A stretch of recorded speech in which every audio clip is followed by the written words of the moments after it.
Está con nosotros el gran maestro Jacov Bresler, originario de Israel, practicante de Jitsu, alumno del maestro Frank Dux, de kickboxing, karate, alto grado en karate, y el representante de la Asociación Internacional de Kapap en Estados Unidos y México. Master Jacov, nice of you to be with us. Thank you for sharing with us your knowledge, and transmitting to us on the fighting arts. Could you tell us a little bit about your thoughts on self-defense, how to deal with a situation, or what you were saying, self-awareness? Okay, that's a good question. Well, good morning, Mexico. I'm not really Jacov Bresler because you can't tell with the mask. Shinobi. I'm just his double or whatever, right? Ninja. I'm just a ninja now. Anyways, as a practitioner of Krav Maga Kapap, and I developed a mentality of street smart survival, which is basically 3 rules you have to have. One of them is awareness, number 1. You can learn all the karate in the world, all the martial arts in the world. If you don't have any awareness, if you're not realizing where you're going, what you're doing, absorbing your environment, then you could be approached, you could be attacked, you could be the victim in some way. So the point is, the attitude is not to be a victim. The way you're not a victim is, first of all, is awareness. Second is to learn some basic skills that are very, very fundamental without fancy stuff. You know, hooks to the eyes, pulling the hair, elbows to the face, knees to the groin, kick to the groin, you know, slap to the ears, things that will always hurt somebody. So the motto that we have is creating maximum damage in a minimum amount of effort. Because putting a finger in somebody's eyes does not take any special effort or special knowledge. You don't have to go to special karate school for 10 years to go to somebody's eye, right? You just have to have the mentality. So rule number 3 is develop a mindset and develop a mentality that is, I have the right to defend my life. If I have to, I try to avoid it. But if I have to, I fight like this is the last time I'm going to fight. So that way you go, what I tell people, from a lamb to a lion, in a matter of like that. Because most of the bad guys in the street have the attitude of the wolves or the tiger. They just want to eat your life if they sense weakness. So that's my philosophy, basically. Yes. I'm a martial artist. It took me all my life to learn what I know.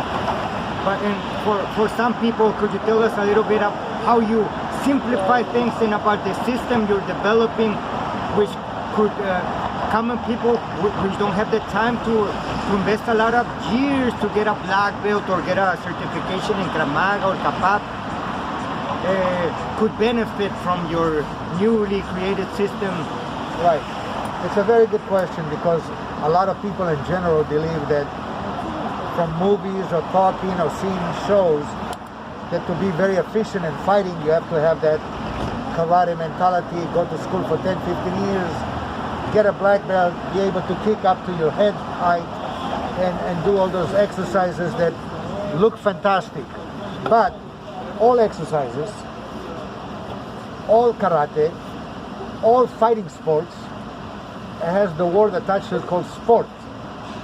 Or still controlled, supervised by judges, rules, and things like that. Even MMA, that is very brutal and very close to real fighting, if you poke somebody in the eye, they stop the fight. If you kick him in the groin. If you kick him in the groin, the fight is like, hey, give him 5 minutes. If I give up, if somebody chokes you, the referee would protect me. Right, grab you in a certain way, you tap out, the referee stops the fight. There is no referees in the street. There is no such a thing, tap out. It's a gentleman sport, 1 versus 1. Exactly. In the street. So the mentality of the street is there is no choice. You have to react or you become a victim. So now you teach people, everybody can teach a punch and a kick. But to apply those, you have to have the skills that they develop. The way I'm trying to teach people is to not have to think about applying the skills. They become a natural motor reaction, automatic reaction, muscle memory, automatic, spontaneous, like you grab my hand, I'm going to punch you in the face. And that way, you attack the attacker. And when you attack him, then you learn a little thing about vital areas, eyes, nose, throat, chin, groin, knees. So if you attack to those areas, you can create a maximum amount of damage with a very little effort and very little practicing of knowledge for years. And that's the principle of the thing. The name of the newly created system? It's newly, not newly, whatever you want to call it, is I combine 53 years of what I've learned and done, from military to karate to Krav Maga to Bapap, and basically call it some small stuff, simple, street smart survival. Street smart survival. You have to survive in the street when you fight. Anywhere else, other people looking for you to survive. A referee, a judge, a sensei, you know what I'm saying? Things like that. But in the street, you're not going to carry your sensei with you every day. And even then, you don't know how much your sensei can really protect you, because if he's only trained in sport karate, he could be very good at it, but he doesn't have the mentality or the heart to really get into a fight with somebody and be guaranteeing win. You know what I'm saying? World championship in kickboxing, yeah, he could be a badass in the street, but he's got two of the basic best arts: how to use his hands and how to kick his opponent effectively. Where most people in karate, they train to block, or they train to move, and they do katas in the air. And sometimes they don't even know what they do kata, or what part of the kata has the application of the self-defense, which is true. All katas have the application of self-defense inside the kata. How many of people break it to people? I don't know. It depends on the sensei, how traditional, how mindset he is for self-defense and things like that. If in a confrontation in the street, if you would have to punch, people don't train their knuckles, their fists like yours. Could you show us your fist? People don't train them like that. Yeah, but if they would have to punch, if regular people should have to punch in the street. It's a very good question. Now, doing martial arts many years and learning, some iron hands and kung fu and jiu-jitsu, ninjutsu, that's my preference. I want to train to hit. But if your hand is strong in general, I would not hit too many people with my closed hand. This is just for training, breaking, and stuff like that. I would have opened my hand, because the way the bone and the hands are structured and stuff like that, if you hit, you either hit with 2 knuckles or 4 knuckles. They are very vulnerable. That's why it takes many years of makiwara training to make the hands strong. But yet, if you really hit something and you hit somebody in the head or in the bone, or hit wrong and something too strong, you might still bust your hand. When you open the hand, your chances of damaging the hand is very slim. You're covering a much bigger area than this. Covering bigger area, meaning you can cause more damage to more of the surface of the other person. Where you pinpoint, back knuckle, nose, I can just put my hand in here and I cover most of your face. So that's the advantage. We teach women and people like that pay for nail job and stuff like that to use their hands, to scrape with their fingers, to use their thumb and poke and stuff like that. And that's much more efficient in terms of really application in the street than trying to punch somebody. And if you're going to punch, we close the fist and we use it like a hammer. Now you're using the whole weight of the hand and body, and you don't have to be perfect. Using the knuckles in boxing and in MMA fighting, even though they have wraps and they have a glove, people sometimes they break their knuckles, or they break their wrist. Yeah. They could break their wrist. So in the street, sometimes I'm carrying a knife, and if you punch me, your ability to grab my knife and grapple, it's very difficult. It's once your bone is hurt, right, it'll be difficult to. That's why some of our blocks and stuff like that, if you hit me to the head, and I block with the open hand, then I can right away grab. If I block with closed hand, I still have to make that motion of open, and it takes my brain another tenth of a second to think. If I already do this, I already grab, right? If I do this, now I have to grab. Well, the tenth of a second that I have to open, you can pull the hand back, right? Or punch with the other one. No, you can pull the hand back. Of course, you can punch with the other one. Oops, right? So I'm going to go close, grab, pull your hand. Oh, Okay, again, pull your hand. No, meaning, look, block me with the closed hand. Now try to grab. Block, grab. Block with open hand. That's the difference. yes, sir. So I'm blocking already with an open hand, then I can choose. If I block with the open hand and I want to close it, then I close it to hit. Depends what I am.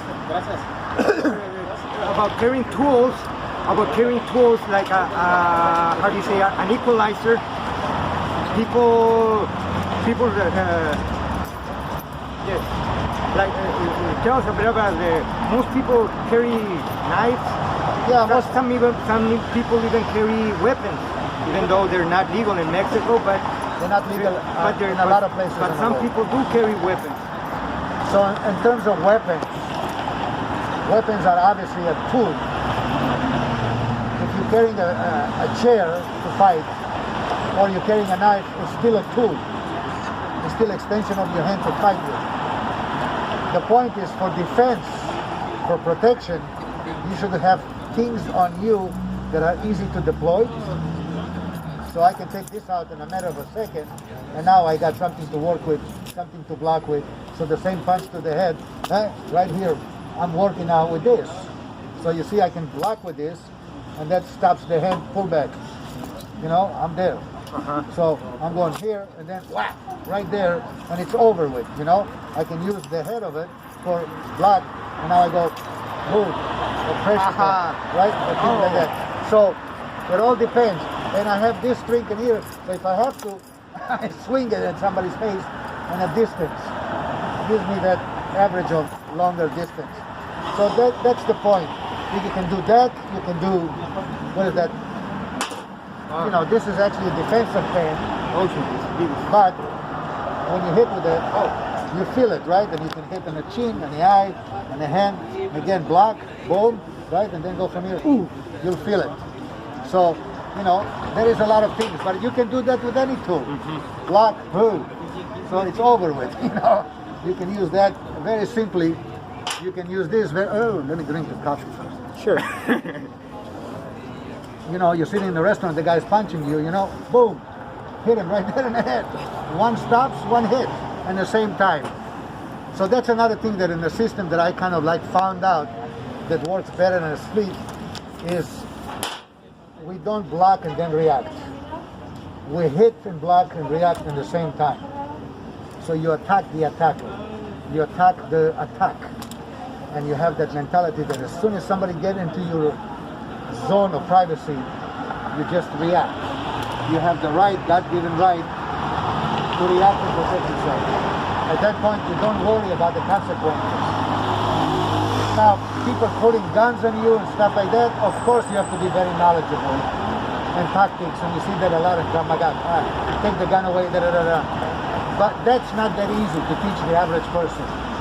You know, so then, if you take classes longer, first of all, you need to know how the gun works, what kind of gun it is, and then understand getting out of line of fire and disarming, or just holding it and redirecting it and deal with the person. And that's what it is. Any weapon does not work without the person behind it.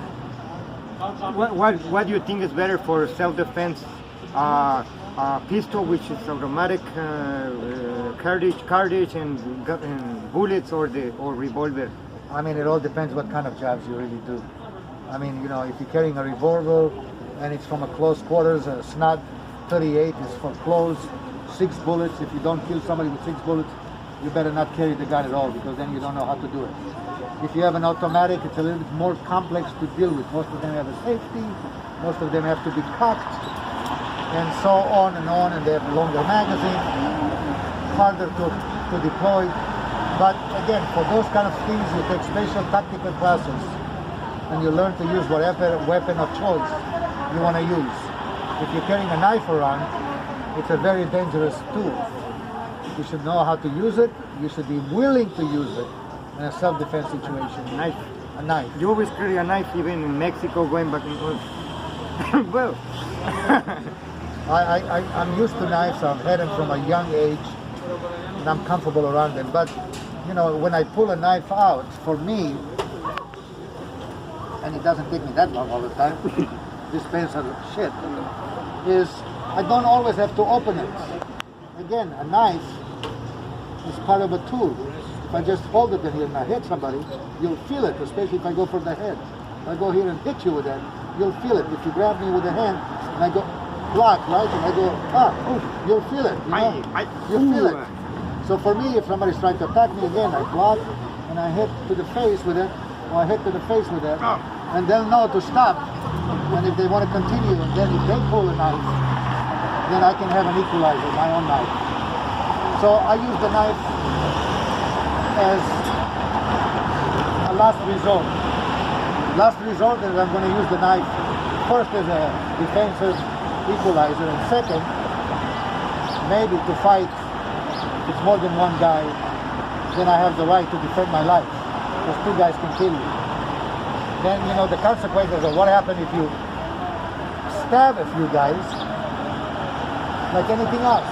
You'll have to go in front of a judge, you'll have to go in front of a jury, and the most important thing, you know, you have to be able to explain the circumstances. yes, sir. And if they're right, and you were right, then most likely you're going to be acquitted. You're going to be like, all right, he had the right. Better them than me. Well, the thing is, it's better to talk in front of 12 jury than be carried by 6 friends. I'd rather be judged by 12 than carried by 6. Carried by 6 in a coffin. Exactly. So that's the philosophy. Yes, sir. Well, it was an honor for you to share with us some of your knowledge, some of your wisdom, and transmit to us all of the training and simplify it for the simple person who could benefit. Self-defense, self-awareness, to be on the street. Any words for the Mexican people? Well, I'm sorry that we didn't have the opportunity to work with other schoolmasters, and we lost this day of seminar that would have brought other schools and other systems to teach here. All systems are great. Most masters are very good. It's how the application and the philosophy is what